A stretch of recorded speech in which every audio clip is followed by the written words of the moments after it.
तो फिल्म की शुरुआत 1999 से होती है, जहां पर कि हमें जोया के बचपन के सीन को दिखाया जाता है, जहां पर कि जोया अपने पिता के साथ बॉक्सिंग की प्रैक्टिस कर रही होती है। तो जोया के पिता का नाम नजर है और वो अपनी बेटी के साथ लंदन में रहते हैं। और नजर दरअसल में एक ISI एजेंट भी है और वो अपनी बेटी को भी इसी रास्ते पर चलाना चाहता है। लेकिन एक दिन अचानक से उसकी कार ब्लास्ट हो जाती है और यहाँ पर जोया के पिता नजर मारे जाते हैं। तो अपने पिता के गुजर जाने के बाद जोया की मुलाकात होती है आतिश रहमान से, और वो भी एक ISI का एजेंट है। जिसके बाद आतिश रहमान ने ही जोया को ट्रेंड किया और आगे चलकर वही उसका मेंटर और परिवार बना। जिसके बाद कहानी प्रेजेंट में आ जाती है, जहां पर कि आज के वक्त में रॉ की चीफ मैथिली मेनन को दिखाया जाता है, जो कि टाइगर के पास कॉल करती है और उसे गोपी के बारे में बताती है। वो उसे बताती है कि गोपी पिछले कुछ दिनों से गायब है। वो बताती है कि गोपी पिछले 2 सालों से हमारे लिए तालिबान के मूवमेंट्स के ऊपर नजर रख रहा था, लेकिन कुछ दिनों से उसका कोई भी अता पता नहीं है। इसलिए उसे बचाने का जिम्मा जो है वो टाइगर को सौंपा जाता है और इस मिशन का नाम मिशन टाइम पास रखा जाता है। तो टाइगर को गोपी की लोकेशन मिल चुकी थी। जैसे ही टाइगर को गोपी की लोकेशन मिलती है, वो तुरंत ही वहां पर पहुंच जाता है, जहां पर कि वो लोग गोपी को बुरी तरह से मार रहे थे।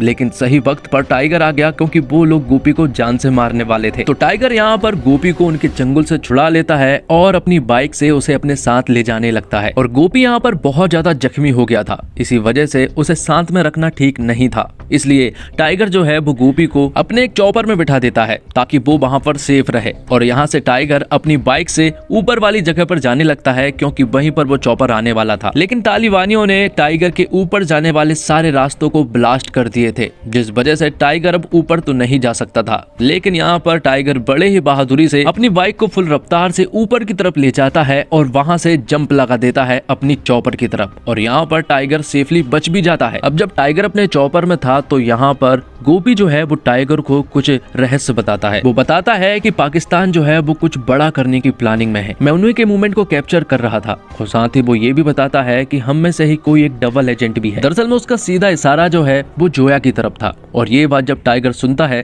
तो उसे बहुत बुरा लगता है। जिसके बाद टाइगर अपने घर जाता है और जोया और अपने बेटे जूनियर से मिलता है। टाइगर अपनी फैमिली से बहुत ज्यादा प्यार करता है और वो बहुत ज्यादा खुश भी था। लेकिन जब गोपी के मुंह से उसने ये सारी बात सुनी, तो कहीं ना कहीं जोया उसके शक के दायरे में आ चुकी थी। तो टाइगर जो है वो अब जोया के ऊपर निगरानी करने लगा था, क्योंकि उसे भी अब शक है कि कहीं ना कहीं जोया ही वो डबल एजेंट है। जिसके बाद टाइगर के पास मैथिली मेनन का कॉल आता है और वो यहाँ पर जिब्रान नाम के एक आदमी के बारे में जिक्र करती है। वो बताते हैं कि जिब्रान हमें गोपी के थ्रू पाकिस्तान के कुछ सीक्रेट इन्फॉर्मेशन देने वाला था, लेकिन गोपी के जाने के बाद अब वो एक्सपोज हो गया। और अब कहीं ना कहीं ये डर है कि अब जिब्रान की जान खतरे में है। इसलिए मिशन ये है कि अब तुम्हें जिब्रान को बचाना है और उससे वो सीक्रेट इन्फॉर्मेशन पता करनी है जो कि वो गोपी को बताने वाला था। जिसके बाद टाइगर रसिया पहुंच जाता है, क्योंकि जिब्रान जो है वो रसिया में ही था। जब यहाँ पर टाइगर जिब्रान का पीछा कर रहा था, तो वो देखता है कि उसके पीछे और भी लोग लगे हुए हैं। जिसके बाद टाइगर जो है वो जिब्रान को प्रोटेक्ट करने लगता है। और तभी यहाँ पर बाइक से एक बंदा आता है और वो इनके ऊपर फायरिंग करना शुरू कर देता है। लेकिन आखिर में टाइगर ने उसे मजा चखा दिया था और आखिर में हमें मालूम चलता है कि वो कोई और नहीं बल्कि जोया ही थी। तो जिब्रान को अपने लोगों के हवाले करने के बाद टाइगर जो है वो जोया के पास आता है और उसे बहुत बुरा लगा था, क्योंकि वो डबल एजेंट जोया ही निकली। जिसके बाद टाइगर जो है वो जोया के माथे पर गन रख देता है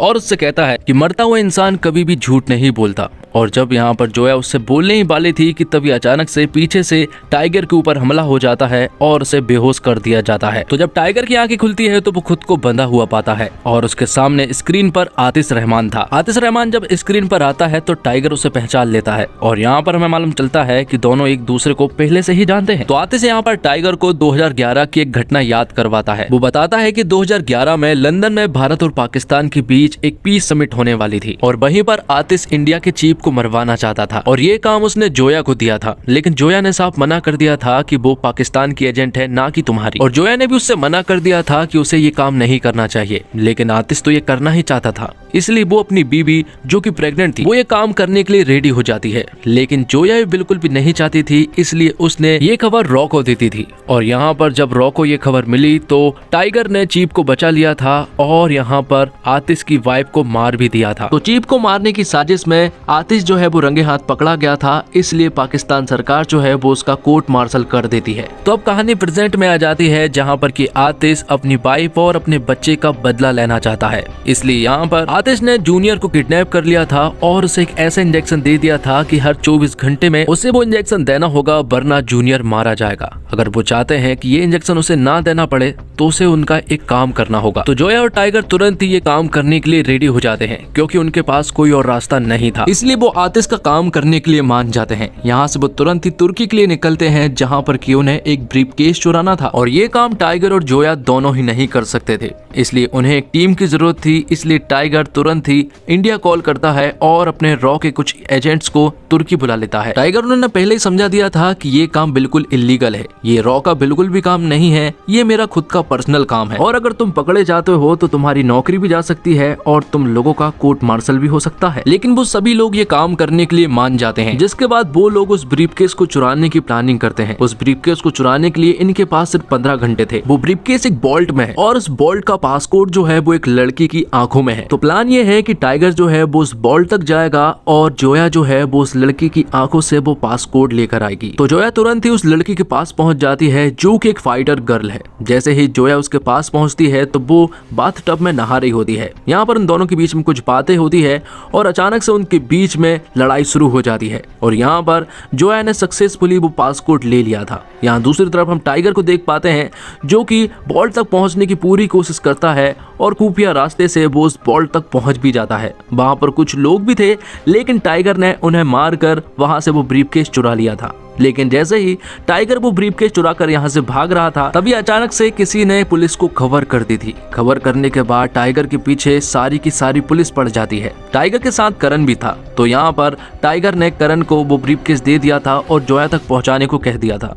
और यहाँ पर पुलिस ने टाइगर को चारों तरफ से घेर लिया था और टाइगर ने भी खुद को सरेंडर कर दिया था, जिसके बाद जोया वो ब्रीफकेस आतिश को देने के लिए जाती है। और यहाँ पर हमें मालूम चलता है कि चाइना ने पाकिस्तान को कुछ मिसाइल्स दी थी और इन मिसाइल्स के जो न्यूक्लियर कोड्स हैं वो इसी ब्रीफकेस में है, इसलिए आतिश इन्हें किसी भी हालत में पाना चाहता था। तो आगे हम देखते हैं कि टाइगर को भगोड़ा घोषित कर दिया था। यहाँ पर टाइगर को पाकिस्तान ले जाया गया था और उसे जेल में भी बंद कर दिया गया था और इंडियन सरकार ने भी कह दिया था कि तुम टाइगर के साथ कुछ भी कर सकते हो। तो यहाँ पर पाकिस्तान सरकार जो है वो टाइगर को मौत की सजा सुनाना चाहती है और उसे फांसी देना चाहती है। लेकिन उससे पहले आतिश रहमान टाइगर से मिलने के लिए आता है और वो उससे कहता है कि मुझे वो ब्रीफकेस मिल गया है, उसमें न्यूक्लियर कोड्स हैं और तुम्हारा बेटा भी सुरक्षित है और अपनी बीबी जोया के साथ है। आतिश उससे कहता है कि मैंने ही पुलिस को खबर दी थी और मैं चाहता तो तुम्हें वहां भी मार सकता था, लेकिन मैं तुम्हें भगोड़े का टैग देना चाहता था, तो अब कुछ ही दिनों में तुम्हें फांसी दे दी जाएगी। जिसके बाद आगे हम देखते हैं कि इंडियन सरकार ने इन तीनों रॉ के एजेंट्स को गिरफ्त में ले लिया था, क्योंकि इनके ऊपर पूरा शक है कि ये भी टाइगर के साथ मिले हुए थे। लेकिन फिर भी इन्हें एक मौका दिया जाता है और न्यूक्लियर कोड्स वापस लाने के लिए कहते हैं। और यहाँ दूसरी तरफ टाइगर जो है वो पाकिस्तान जेल में था, लेकिन यहाँ पर वो किसी तरह से जुगाड़ करके जेल में एक ब्लास्ट करता है और किसी तरह से जेल से बाहर निकल आता है। लेकिन पुलिस ने उसे चारों तरफ से घेर रखा था। लेकिन तभी यहाँ पर एंट्री होती है पठान की। पठान के यहाँ पर आते से ही टाइगर और पठान जो है वो पाकिस्तानी फौज की बैंड बजाना शुरू कर देते हैं और पठान और टाइगर के ये फाइट सीन लगभग 8 से 10 मिनट तक चलते हैं, जो कि काफी रोचक थे। तो पठान ने टाइगर को यहाँ से बचा लिया था, लेकिन टाइगर इंडिया ना जाकर पाकिस्तान में ही रहता है और इस्लामाबाद जाकर वो हसन नाम के एक लड़के से मिलता है। हसन दरअसल में वही लड़का है जिसे एक था टाइगर मूवी में सलमान खान ने बॉम्ब से बचाया था और इसकी पढ़ाई लिखाई का पूरा खर्चा टाइगर ही करता है। और अब हसन जो कि एक हैकर बन चुका है। तो यहाँ से टाइगर जो है वो इंडिया जोया के पास कॉल करता है और रॉ के जो तीनों एजेंट्स थे उन्होंने जोया को ढूंढ लिया था। लेकिन यहाँ पर टाइगर जो है वो उन्हें बताता है कि आतिश रहमान यहाँ पर बहुत ही बड़ा प्लान कर रहा है। वो सरकार का तख्ता पलट करना चाहता है, पीएम को मरवाना चाहता है और खुद पीएम बनना चाहता है। जोया को ढूंढते हुए उसके आईएसआई के एजेंट भी आ चुके थे, तो वो लोग भी अब साथ में काम करने के लिए रेडी हो गए थे। तो रॉ और आईएसआई एक बार फिर एक हो जाते हैं, क्योंकि इंडिया को खतरा पाकिस्तान गवर्नमेंट से नहीं है बल्कि आतिश रहमान से है, क्योंकि उसके साथ जनरल हक है और उसके पास पाकिस्तान की पूरी फौज है। तो आज 14 अगस्त का दिन है जहां पर कि पाकिस्तान आज आजाद हुआ था, इसलिए पाकिस्तान की प्राइम मिनिस्टर आज स्पीच देने वाली थी।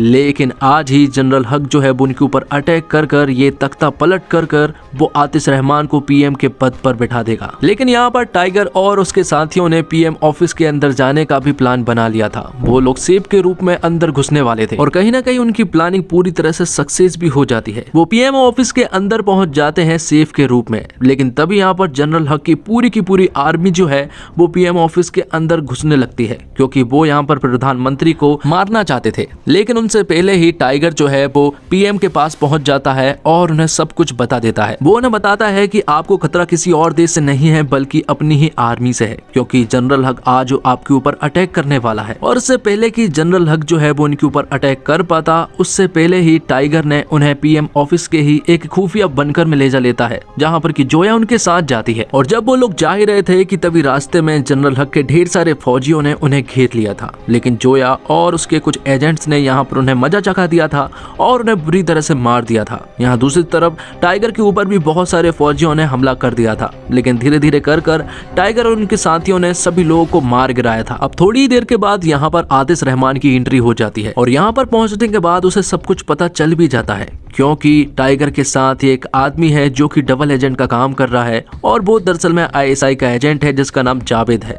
और यहाँ पर जावेद के साथ करण भी था। तो आतिश यहाँ पर करण को बेरहमी से मार देता है और ये सारी आवाजें और बातें जो है वो टाइगर और उसके साथी भी सुन रहे थे। तो टाइगर ने जनरल हक को तो अपने कब्जे में ले लिया था और उससे मीडिया को सब कुछ सच बताने के लिए भी कह दिया था और वो बताने के लिए जा भी रहा था, लेकिन रास्ते में ही आतिश ने उसे जान से मार दिया था। जिसके बाद पूरे पाकिस्तान में वो लाइव आकर सभी को बताता है कि जनरल हक को टाइगर ने मार दिया है और प्राइम मिनिस्टर भी उसी के कब्जे में है। तो अब आतिश प्राइम मिनिस्टर को मरवाना चाहता है ताकि ये इल्जाम भी टाइगर के ऊपर लग जाए। तो अब आतिश प्राइम मिनिस्टर को मारने के लिए जान के पीछे पड़ जाता है और एक मूवमेंट के लिए यहाँ पर आतिश रहमान के फौजियों ने टाइगर और जोया और उसके रॉ के एजेंट्स को घेर भी लिया था, क्योंकि उन्होंने हसन को अपने कब्जे में ले लिया था। लेकिन हसन यहाँ पर अपनी कुर्बानी दे देता है। उसने अपने छाती पर ढेर सारे बॉम्ब लगाकर लाया था और फिर वो आगे बढ़ जाता है तो आतिश उसे शूट कर देता है, जिसकी वजह से यहाँ पर एक धमाका तो हो जाता है, लेकिन टाइगर फिर भी उनकी गिरफ्त में था। लेकिन जोया यहाँ से भाग चुकी थी। तो आतिश को मालूम है कि प्राइम मिनिस्टर बनकर में मौजूद है,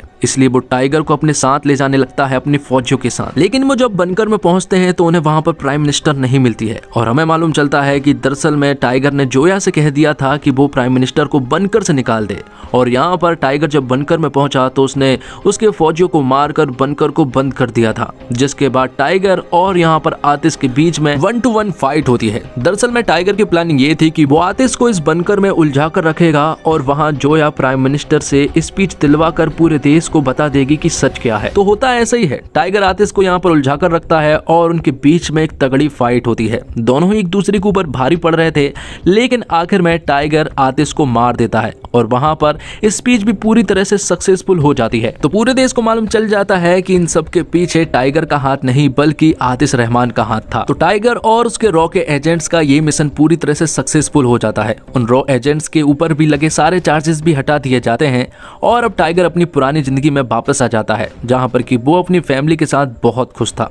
लेकिन तभी यहाँ पर टाइगर के पास मैथिली मेनन का कॉल आता है। वो कहती है कि अगर टाइगर की जरूरत पड़ी तो वो क्या आ सकता है, जिस पर कि टाइगर उससे कहता है कि जब भी भारत को मेरी जरूरत पड़ेगी वो हमेशा रेडी रहेगा। तो दोस्तों